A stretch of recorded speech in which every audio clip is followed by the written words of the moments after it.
Hi, and welcome to Faith Family United Church of Christ's Wednesday Spiritual Growth Study.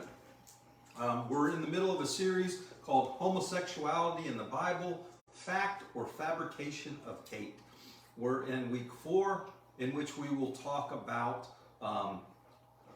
Leviticus, the 2 verses in Leviticus. Before we get started, like I always do in all of my classes, when it comes to doing the Bible, we want to understand the passages best as they were written and what they mean for us. So we want to look at 3 things when we look at a passage to better understand it. We want to look at the culture that it was written in. What was the normal of social and the idioms and the different things that go on in a culture, the culture that it was written. What is the context it was written in? Is it about a story, a fictional story? Is it a true story? Is it a law? Is it something that's trying to give instruction? So what is the context? Not only that, but where does the context fall? Is it in like a lot of the Gospels? Jesus will tell a parable, so we have to realize that this is a story trying to make a point. So what is the context that is in? And the audience that the text was directed to or was intended for. So always keep those in mind when we're reading a text. So, what we've been going over in this series, we've been looking at the 7 texts that people will use to condemn homosexuality. Okay, we've already went over Genesis, both Genesis, and we concluded that these were more about rape or about doing something socially unacceptable, bringing shame to one's parents or family, and it's also about inhospitality. In other words, treating someone, a stranger, with cruel intentions or again, a rape kind of scenario. So today we're going to look at the 2 in Leviticus 18:22 and Leviticus 20:13. This is in Leviticus 18. It is the law of sexual relations, who you can and cannot have sexual relations with, and in Leviticus 20, these are the penalties for them. In these two, this section of Leviticus, it falls under what's called the holiness code. And when I say holiness, I hope you understand that holiness, we say Holy Bible and Holy Cow and all this other stuff. But what holy means is to set apart for a specific purpose. And so this part of the law, which was given by Moses to the Israelites, is to set them apart for the special purpose of, bringing the Messiah, creating the nation of Israel in the Promised Land. So there's two purposes there. So and then of course we'll go into the New Testament in the future, 1 Corinthians and Timothy. Okay. So like I said, Leviticus 18, the whole chapter is about the do's and don'ts of your sexual relations, do's and don'ts of your lifestyle. Don't do this, do this. You're not allowed to do that. Okay, and then in chapter 20, we get the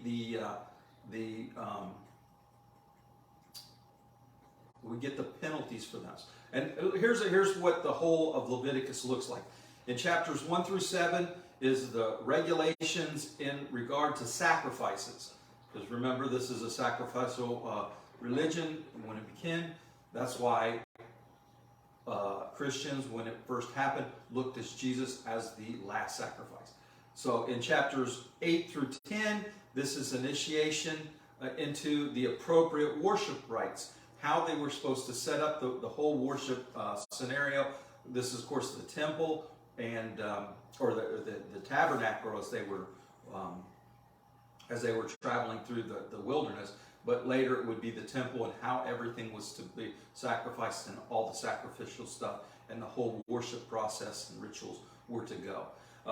11 through 15, this is the purification codes. In other words, if you were to become unclean, say you touched a dead body, or they called women unclean if they had their menstrual cycle. So this is how you went about to become clean. And even women after birth, they had to go through a purification to make them clean again. So that's in chapter 16. This is the establishment of Yom Kippur, the Day of Atonement, and this is the festival. The whole chapter is dedicated to how to set up and how to do Yom Kippur, the Day of Atonement. And here's where we come in. This is the Holiness Code. This is 17 through 26, and like I said, this establishes the Holy Code. And the Holy Code was how they were to set up their society when they finally got to the Promised Land. Okay? When they got to the Promised Land, they were supposed to make themselves different than the people that were already there, and they were also to make themselves different from where they came from in Egypt. And then in the final chapter of Leviticus, in 27, this is just the establishment of vows that they were to take and the dedication of the book of the law. So, okay, in the beginning of Leviticus, we read, "The Lord spoke to Moses, saying, Speak to the people of Israel and say to them, I am the Lord your God. You shall not do as they did in the land of Egypt where you live, and you shall not do as they do in the land of Canaan, to which I will bring you. You shall not follow their statutes. It is my ordinance you shall observe, and my statutes you shall keep. Follow them. I am the Lord your God. You shall keep my statutes and my ordinance. By doing this, you shall live. I am the Lord." So basically, this is him right here. He's setting the people apart. Be different than those you came from. Be different where I'm sending you. These are my ordinance and my statutes. Follow them, and this is how you shall live. Now you say, well, that means God's going to protect them and they're going to live forever. No, it means this is the way that you should conduct your society. So, okay, so now we get to chapter 20. We already read that it's against against the law. It's to give your child to Molech, to curse your mother and father, to commit adultery, to lie with your father's wife, to lie with your daughter-in-law. So all these are in chapter 18 under the sexual codes and the do's and don'ts. But here in chapter 20, these are the penalties for people that do these things. Okay, and I got the whole list of them here. These are the things that are prescribed for death. So give your child to Molech. Okay, Molech was a Canaanite god. A lot of times we hear the word Baal for the Canaanite god, and it could be something to that, or that this is the same god, or at least it's kind of equated to the same, because there's another Molech that lived in Babylonia, a Babylonian god. So, but anyway, in Canaan there was this idea of a Molech that was a cult, a worship cult that would sacrifice their children. Okay, so do not give your child to Molech. You deserve death if you curse your mother and father. Hello. There'd be a lot of dead kids around today, wouldn't there? Committing adultery. Okay, I want to say something about committing adultery. Adultery is not the way we think of it today. Remember, we're looking at their culture, not ours. So adultery back then was when a man defiled another man's property. Okay, remember what we said? A woman was a property of a man. She's either a husband or a wife, and she's the property of her husband, or she is betrothed, which she's kind of in between properties, or she is the property, not betrothed, she's the property of her father, until she's betrothed, and then she's married and she becomes the property of others. Why do you think we have things like dowries and stuff like that? It's because this woman is changing property. You're just exchanging her for a different kind of property. So when you talk about committing adultery, you're messing with someone else's property.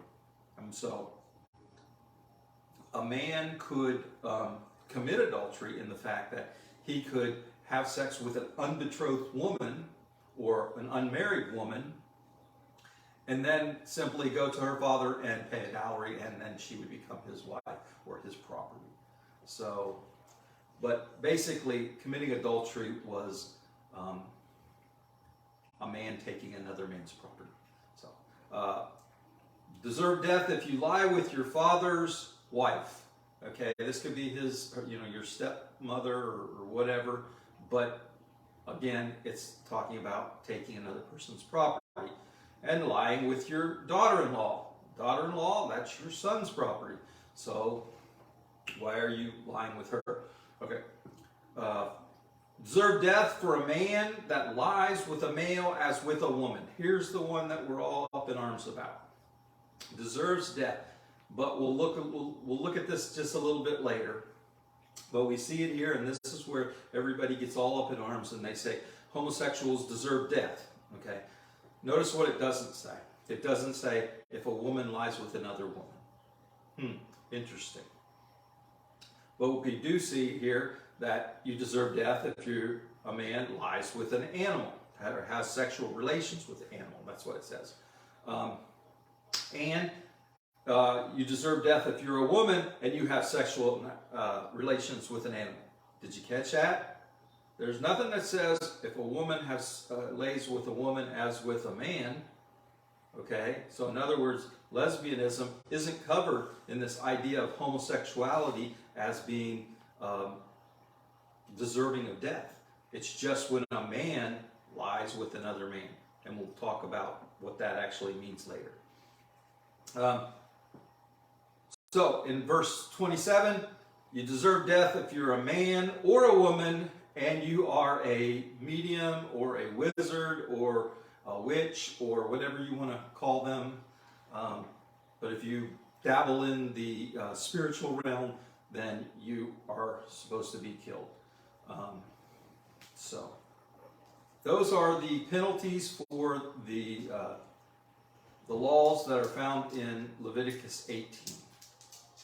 Okay, so we want to look at the culture and the context that it's written. Okay, just remember, this is the people are getting ready to come out of their wandering in the desert for 40 years. They've been given this law, and this is what they're supposed to do when they get there. They've left Egypt, and remember that when they did leave Egypt, they kept on saying, we want to go back. Why are we out here wandering in the desert for all this time? Or, at least back there we had a house and we knew what was going to happen. Here we don't know what's going to happen. So God's saying, don't be like that. We're not going back. You're not being like them anymore. So now we enter into the new, the promised land. Don't be like them there either. You're holy. You're set apart for a purpose. Okay? Okay. So they're going into this new environment where they're not very big as a people, but yet they're going to go in there and basically take over. So what is needed? Procreation. So procreation. You want to procreate. That's one reason why we're talking about what we're talking about. Everybody needs to think about procreation. Okay? Now, I have to stop here for a second, because what is forbidden is something that is not for procreation. Okay? But I want to say that this is a big part of all the theology that comes out of Israel, is this idea of procreation. You can see if we go all the way back to Genesis, Adam and Eve were to procreate and fill the earth. Okay, so this is kind of a second coming of that idea. These are the people that are set apart and they're supposed to procreate and fill the whole promised land. Okay? So that gives that idea, and that may be the place where understanding this, a man lying with another man as a woman, that may be where it turned straight to homosexuality and not for what it really is talking about. Okay. So there was a need to make sure that no one chased after other gods, right? They were down in Egypt. When they come out of Egypt, they wanted to make, Aaron made them a golden calf so they could worship it like they did in Egypt. They've got a proclivity to going to after other gods. And so when they come into the land, don't give your children to Moloch. Don't worship their gods. Worship me alone. So that's written right into the law there. And then there's a need to set up a social structure, okay? And their social structure was with men being over top of women, slaves, and cattle. So it should be chattel. I think I spelled that wrong. But this being very little, or being little more than property. Women, slaves, chattel, they're just property. Okay. So this is how you set up your society. So it's written to men. All right? The audience that was attended to men, the men of Israel. And this is how they were to set up their society in the Promised Land. It's a patriarchal system in which the only thing that mattered was men. Okay? Okay. So now we're going to turn back to what does it mean for a man to lie with a man as with a woman? Okay. So that comes in Leviticus 18:22 is where we see it. And there it is. You shall not lie with a man as with a woman. There's the Hebrew for you. And the word I have highlighted there is shakab. Okay, so lo shakab. Okay, which is you shall not. Okay. But the word shakab is to lie with. Okay, to lie with. So let's do what a lot of theologians want to say. You let the Bible interpret the Bible. Okay, so if we take that same word and we find it someplace else, we find it in 2 Samuel 13:14. This is a terrible story about Ammon and Terah. A brother and sister, stepbrother and stepsister, children of David. And what happens is Amnon ends up raping Terah. Okay? He tricks her into coming into his room, and it says he grabs her and he laid with her. What? No, he raped her. But the word is, and he laid with her. Same word, same.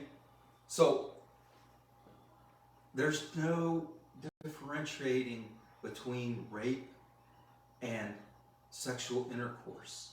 Okay? Now, this is interesting. Because in the Theological Handbook of the Old Testament, it states, whenever the derivatives of shakab, okay, are used in context with sexual relationship, to lay with, sexual relation, those relationships are illicit. In other words, they're forbidden relationships. So when you say, lay with a man as with a woman, then you're talking about what? An illicit sexual encounter? What would be an illicit sexual encounter? Well, we just seen it. The Bible defined itself a rape. So for a man to lie with another man is to rape another man and not have a mutual sexual relationship. It is an illicit relationship, a rape. Okay. Here's one more term for you. It's called yada, and that's to know. Okay. This is a euphemism that they use with having sexual relationships again. as in the first relationship between Adam and Eve. In Genesis 4 it says, now Adam, a man, knew Yada, his wife Eve. In other words, they slept together, and the offspring was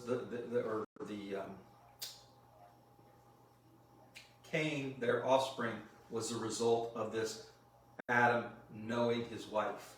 Okay? Yet, that term is not used here. Instead, we have a different euphemism, to lie with. In other words, to have sex with, or in this case of the illicit act, to rape. So, what does it mean for a man to lie with a man as with a woman? He is not to rape another man. And this falls into the whole hierarchy. You know, this is putting a man, he is subjective. He is subjective. You are making him subjective to you. Basically, you're making another man property. Okay? If the man is not a slave, if the man is not a woman, then you don't do this. Do you see the thing there? You could actually get away with it with a woman and the slave. Okay? So, what do we conclude with Leviticus and lying with a woman? This is meant as a way of life for the Israelites when they take over. The holiness code. This is how their society is supposed to be set up. And they're supposed to be set apart, not like the people there, not worshiping their gods, not doing the things that they can do. In other words, they probably, rape of other men was probably a way of dominating someone that was a stranger in the land. And that goes back to our talk about Genesis, right? Genesis, this is before, or Genesis 19, this is before the Israelites were taking over the land, and the whole law was given, and the people of Sodom and Gomorrah, who did not fall under the belief of God, look at what they wanted to do to the strangers, the angels that came into their land. They wanted to show them who was boss, treat them with no hospitality, and basically use them as their own. And when I say sex dolls, that isn't even true either, because rape is a violent act. It's not an act of sexual exploit. What do you call it? Help me out here, Cindy. It's not an act of sexual intimacy. I guess that's a good word. But it's an act of violence to show your dominance over someone else. And so that's what we have here. We have the surrounding people where they're going into, don't be like them, don't use this kind of violence against other men. Okay. So that they can take up the same practices, like what I said. Okay. So this is not the forbidding of a loving same-sex union. You got that? This is not forbidding that. If it was forbidding that, then why does it not say a woman should not sleep with a woman? It doesn't. It just says a man, because it's the culture that it was in. It was a means of dominance, of making someone subjective to yourself. Okay? This is the forbidding of subjugating another male to the society statute of a woman, a slave, or chattel. All of these were property of men. So a man was not to try to take and subjugate another man as his own property. All right? So that's all I got for you. If you have any questions, please. You got our email address. You got my email address. Email me. Whatever. Just bring your questions. I'd love to talk with you about them. And next week we're going to go over 1 Corinthians.